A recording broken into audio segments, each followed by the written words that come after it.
What is up, you awesome kisters? It is CistReactZ, guys. Today we're reacting to Game Theory Into the Pit Changes the FNAF Timeline. So make sure you guys hit the like button, subscribe to the Game Theories, and comment down below. And let's check this out. Wow.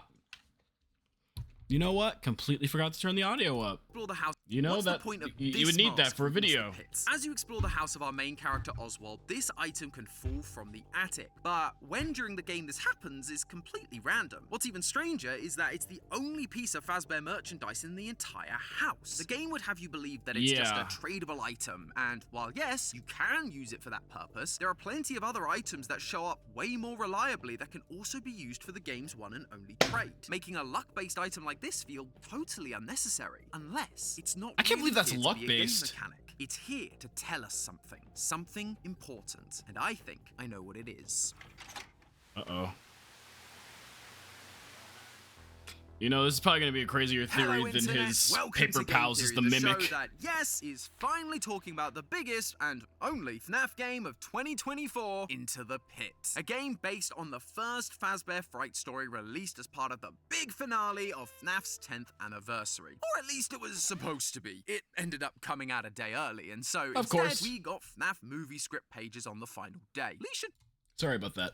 Into that. Regardless, it came out and people loved this thing. Like the original story, it's amazing. We follow a 10-year-old boy called Oswald who finds a time-traveling ball pit inside his local pizzeria, Jeff's Pizza. The ball pit takes him back to 1985, where he finds out that Jeff's used to be a Freddy Fazbear's. This thing's got all the stuff you'd expect. Arcade machines, it's completely pizza, haunted, and a bunch of dead kids, along with the yellow rabbit mascot that's responsible. Yeah, this place is the real deal. The yellow rabbit tries to catch Oswald, but he escapes, only for the yellow creature to jump out and drag. If y'all have been watching my Into the Pit streams before, by the way, like if you're new, you probably wouldn't have seen it, but for the people who watched it, like I bet y'all know the trauma I have behind like those stairs leading up into the ball pit, because like Spring Bonnie has caught me so many times, bro. Like I have trauma in this exact area.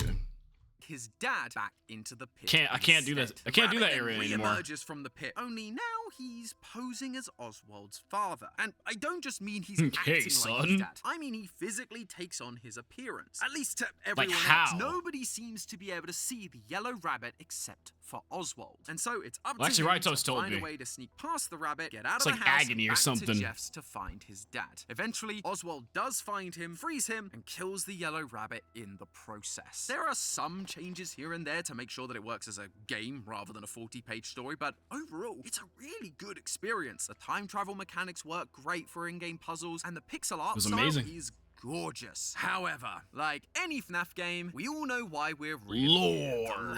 And that's where things get a little bit messy. This game is full of references from all across the FNAF universe. Fazbear Fright stories, the games, the graphic novels, the FNAF movie. Oh, and then there's this. Wow, whoever GGY is has the top score on every game. I mean, technically, bro's transcended time and space. He would live this entire time. What trolls you are.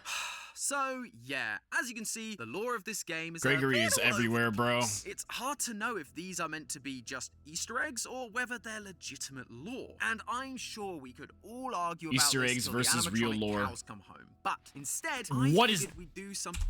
All argue about this till the animatronic. I don't ever want to see this again. Like, what is that? That Connie? Like that looks cursed. Cows come home. But instead, that looks so cursed. Something a little different. Rather than focusing on solving the lore of this game specifically, I wanted to try zooming out a little. Matt mentioned in a previous theory that the original 6 games are about the Afton family, their lives, their mistakes, their Afton deaths, their arc, resurrections, all of that stuff. But since then, we've begun being introduced to characters who, at some point or another, were impacted by the Afton family and their actions. Cassie in Ruin, her father. Vanessa really just caught astray, huh? Just becoming a mindless slave. And Cassie caught astray too. And I believe we're being shown exactly that in Into the Pit. And it all comes down to a single collectible, the Freddy mask. Yep, this one item is going to help us not only understand the themes Scott is presenting with modern FNAF, but also show us where it might be going in the future. How? Well, let's just pop in the second tape to find out. Let's see. Team Theorist and Legacy Collection? Starring Tom, Mr. Game Theory Tom, Lee, who's strumming that shit. Amy. Isn't that the person who does fashion theory? Santi? Thought that was fucking Raz for a second. Thought that yo, that side profile really made me thought that was Razbowski for a second. Like, that scared me. Mini heart attack. Seriously, bro. Like, look at him. He looks just like Raz. What's your legacy? The Legacy Collection featuring 4 new signature jackets. And no, that was a whole ad too. I thought, bro, I really just got clickbaited. How did I get clickbaited and I'm already on the video, bro? I thought I was about to see the lore, that it just... Should probably go over the basics of this Freddy mask. During the game, you can explore multiple rooms in Oswald's house. One of the rooms is Oswald's attic, but on a random night, there's a chance that this Freddy mask will fall down when you open the hatch. I wonder what the chances are, like, percentage-wise. One, it's not mentioned in the original book, but two, Oswald doesn't really know who Freddy is. If you collect the toy Freddy item, he calls Freddy this thing rather than by his name. And then if you collect this mask specifically, he asks, why would anyone want to look like this thing? Not only does he not know who Freddy is, but he has no idea why Blood's creepy for it. Who wrote that? This cannot be his mask, meaning it would have to belong to someone else in the house. Given their prominence in the game, my first thought was that it must belong to his dad. But when I realized that, there was just one thought running through my head. Is Oswald's dad Freddy Bro? The bully wearing the Freddy mask during the bite of 83. I definitely wasn't the only person thinking this either. Plenty of others online were quick to make this connection, but why?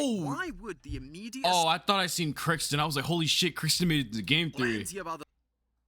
That CX just fooled me. It's behind my face cam, but I thought like a friend of mine got on Game Theory. Online were quick to make this connection, but why? Why would the immediate assumption be that if Oswald's dad has a Freddy mask, then he must be this random character from FNAF 4? Well, because this isn't the first time this has happened. In Ruin, Cassie was able to collect a Bonnie mask, and combining that with other details she gave us about her dad, like the fact his favorite character was Bonnie, and that he collected Fazbear memorabilia from the 80s, it led us to believe that Cassie's dad was another one of these bullies, Bonnie Bro.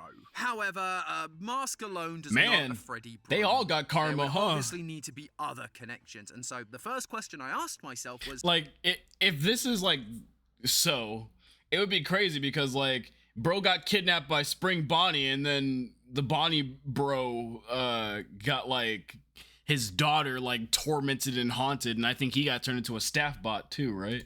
Does the timeline match up? That's karma. It sounds simple enough, but that shit exists in the FNAF universe. Crucial details. The game doesn't tell us how old Oswald's dad is. All we know is that he's old enough to have a 10-year-old son. On the other side of things, while we don't have the exact ages, it seems pretty widely accepted that Michael and his bully friends are at least tweens when we see them in 1983. So, for Freddy Bro and Oswald's dad to be the same person, Into the Pit would need to take place far enough in the future from 1983 where he could grow up, have a kid, and have the kid turn 10 years old, while also not being so far into the future that he becomes after the point not to be old to look the way he does. Which leads me to my second problem. The game is very explicit that Oswald is traveling back to 1985, but it's never stated what year he starts in. In fact, Megacat Studios has been so careful not to reveal the date that despite the calendar in the past giving us the month and year, the one in Oswald's house during the present only shows the month. But August. There are a few details that slipped through the cracks, and I believe that they can help us figure out at least a rough range of dates for when this story takes place. During the second day, you have the opportunity to look around Oswald's school, and in the second classroom you can find several things hanging on the wall, like numbers, a sun clock, and a world map that seems a little broken? Maybe that's why there's no bears in Security Breach. Before their extinction, bears were known to attack pizza delivery trucks. Probably a theory for another day. But just below that very confusing map is the actually important detail, another calendar. Just like the one in our house, it tells us the month with no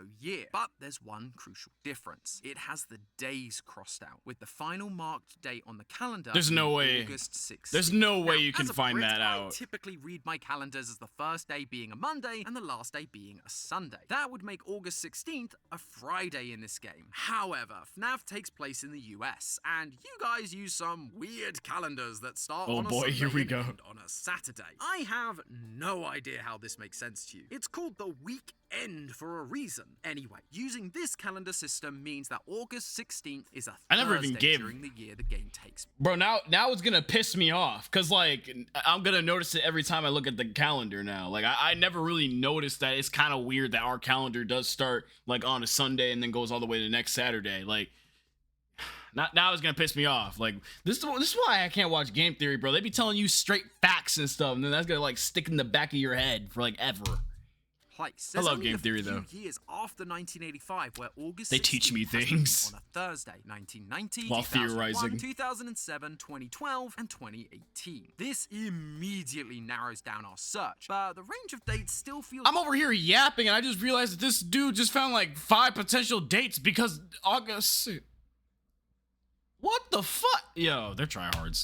A little too large. We're currently spanning 3 whole decades. Plus, if the game took place sometime during those early dates, like 1990, it would be nearly impossible for Oswald's dad to have a 10-year-old son and be a teenage Freddy bro in 1983. So, the search continues. My gut instinct was to look more closely at the technology being used. Tech's come a long way in the last 30 years, so it should be pretty easy to date. The piece of tech we have the most hands-on time with in this game is Oswald's dad's cell phone. Looks like a BlackBerry. Inventory, there's a comment from Oswald about how it's, quote, the saddest, most out-of-date model imaginable. Out of date. By today's standards, yeah, I definitely agree. So, I did some research into older mobile phones, and after looking through multiple sites with every make and model of phone since the 1980s, I found this, the Nokia 6600, which is almost identical to the phone Oswald uses throughout the game. This phone was released I was like a toddler when phones looked like that. Our most problematic timeline years of 1990 and 2001 are off the board. As for the other dates, I had to do a lot more digging than I anticipated. Scott and Megacat did a very good job keeping the world looking pretty ambiguous. I looked at washing machines, water fountains, blackboards, whiteboards, TVs, but all of them were either too generic to suggest a year, or the item is still being used in the modern day despite its age. Thankfully, my technology hunch came through once again, because during the game's final day, you get to go into the back of Jeff's pizza, and there you can find Jeff sitting down at his computer. Taking a look at the screen, I immediately noticed something. The grey taskbar and window design is identical to the design of Windows 95, but actually that isn't what I noticed. Despite coming out in 1995, people do still run Windows 95 today. No, what I noticed was the size of his monitors, specifically their aspect ratio. Aspect ratio basically refers to the ratio between the height and the width of an object or video. For example, the video you're watching right now has an aspect ratio of 16:9, meaning for every 9 pixels of height, there are 16 pixels of width. Most standard TV shows I didn't even know that's what that meant. Honestly, I'm learning stuff. Most of our TVs and computer monitors are built to match that, but that wasn't always the case. Computer screens actually used to come in 2 different aspect ratios, 4:3 or 16:10. Thanks for making me feel old. That was until 2008 when the modern 16:9 was introduced, and in 2010 they took over the market as the majority. So the question is, what size are Jeff's monitors? Of course, I whipped out the trusty pixel measurements, and I can confirm that Jeff's monitors are in fact modern 16:9 monitors, despite him still running Windows 95. Not sure you're gonna be getting the most out of those monitors, Jeff. I'm sure LTT would have some. How did bro count that? How did he calculate this? 2007 out of the running, leaving us with 2012 and 2018, which for our purposes is actually more than enough. The fact the game can't take place in any of the years prior to 2012 means that from a timeline standpoint, it's definitely possible for Oswald's dad and Freddy bro to be the same person. If he was a teenager in the 80s, by the 2010s, nearly 30 years have passed. So he'd definitely be old enough to have a kid of his own. However, even with that part of the timeline at least somewhat figured out, I realized I had a different problem. Sure, Oswald's dad could be the right age if he was a teenager in 1983, but that kind of relies on us assuming he's Freddy bro to begin with, which isn't proof in and of itself. I needed more. I didn't just need the year of the game, I needed something that... Like, it's still tripping me out that people are somehow still connecting this to the actual in-game universe. Like, I thought, you know, Into the Pit was its own book universe. Like, I know there were like some things in the book, like apparently the CistReactZ endings, they connect to the actual game, but I don't know if Into the Pit does. Proved Oswald's dad was alive in the 1980s. I looked through every inch of this game but found nothing. So I did the only thing I could. I went back and reread the book. I know, who could have seen that coming? Now, I've read these books countless times, but each time I do, new details jump out to me. And with this new game fresh in my mind, I spotted this. Quote, Dad, how old were you in 1985? I was just a couple years older than you. All I could think about was how many quarters I had to spend at the arcade. Jeff's Pizza. Back before it was Jeff's Pizza, it was some kind of arcade, wasn't it? Yeah, it was, but it closed. At this point, we know that Jeff's Pizza was originally a Freddy Fazbear's Pizza back in 1985. So for Scott to remind us of that, as well as tell us that Oswald's dad spent all of his time in arcades like it during 1985, it's not a massive leap to assume that the two are connected. So not only was Oswald's dad alive during 1985, but he spent a lot of time at Freddy's as well. But it gets better, because even though Oswald's dad was playing coy about his age, a couple of years is definitely something we can work with. Fun fact, there have actually been studies on what people mean when they say a couple of years. Traditionally, the word couple just meant 2, but now it can basically mean anything from 2 to 8. Although it tends to average out at around 3 to 4 years. If that's the case, then with Oswald being 10 during the story, I usually mean like probably 10, 16 when I say a couple of sometimes. 1985, making him at least 40 for the earliest date we found, 2012. That is more than reasonable considering he has a 10-year-old son. But does that line up with the FNAF 4 bullies? Well, if Oswald's dad was 13 or 14 in 1985, that would mean that in 1983, 2 years earlier, he would have been 11 or 12. Now, we don't know the ages of Michael and his friends here, but we can make a pretty good educated guess. The average height of an 11 to 12-year-old boy is between 56 and 59 inches. And during the scene, we see them walk past a handful of dining tables, which usually measure in at around 30 inches tall. If you take a look, you'll see that the bullies are just shy of double the table's height, putting their height. Like, how do y'all know all this stuff? Like, I don't be looking all these at these heights and pixels and shit. FNAF 4 bullies? Huh, that was not the intention of this episode. And, you know, it's FNAF, so I'm not going to hold on to it too tightly, but it's definitely interesting to think about. And for our purposes today, it does mean that Oswald's dad would have been the perfect age in 1983. Combining that with his frequenting of Freddy's locations and owning the same mask, he's looking like a pretty good candidate for the identity of the Freddy Bro. It's more than just the timeline stuff too. A detail I always thought was odd was Oswald's affinity for drawing, quote, mechanical animals. He does this at the start of both the game and the book. That is true. And as we get more details, it turns out he's drawing characters like Freddy, Bonnie, and Chica. But this is before he's even gone to Freddy's, and as I must have been terrified when he seen their asses. Doesn't know who these characters are. What's even weirder is these drawings don't play any part in the story whatsoever. So why are we being shown this? Because the start of a story is where you establish who your character is. Their likes, dislikes, hopes, dreams, and their relationships. In this case, we're being shown that before this story about a Freddy Fazbear's even starts, this character, this family, has a connection to the Fazbear franchise. A connection Oswald may not fully understand, but one that his dad certainly does. But why does this matter? What does this fundamentally change for us and our understanding of this franchise? Well, it's once again showing us that this modern era of FNAF is widening our view on the world and the characters we look at, focusing on the knock-on effects of the Afton family and how the part these other characters played all led to them changing their ways. Cassie's dad being Bonnie Bro in Ruin was the first instance of this. Cassie tells us that he had a technician's Faz wrench, hinting that after the bite of 83, he grew up and became a technician so that he could stop any malfunction like the one he witnessed from ever happening again. Oswald's dad being Freddy Bro does the same thing. We learn that Oswald's dad used to work at the local mill before it shut down. Again, in true Scott fashion, he kept what type of mill this was vague in the story. I always imagined it was just your typical steel or wood mill, but in the game, we actually get to visit this mill. Or more accurately, you get to visit the trash heap outside the mill. Although, this isn't any ordinary trash. I mean, some of it is, but next to the classic black bags, there's even a gang of it. A few recognizable Fazbear characters. The most obvious ones are Trash and the gang from FNAF 6. Because, of course, I wonder if they were ever mentioned. From literal trash are hiding out in a dumpster. But besides them, you can also find things the like vacuum Bonnie one's really doll, sending Bonnie me. mask, a Freddy head, and a couple of animatronics animatronic hands and feet. I noticed the and mask. These things do belong to the mill as well, because Oswald says that they've been sitting there ever since the factory closed down. This mill isn't just your typical mill. They were making parts for Fazbear Entertainment. Oswald's dad worked at this factory, so it seems like he grew up and started working at the local factory that made Fazbear parts to make sure that they were properly inspected, tested, and approved before being sent out. That way, no kid would ever suffer the same fate as Michael's brother due to a faulty part.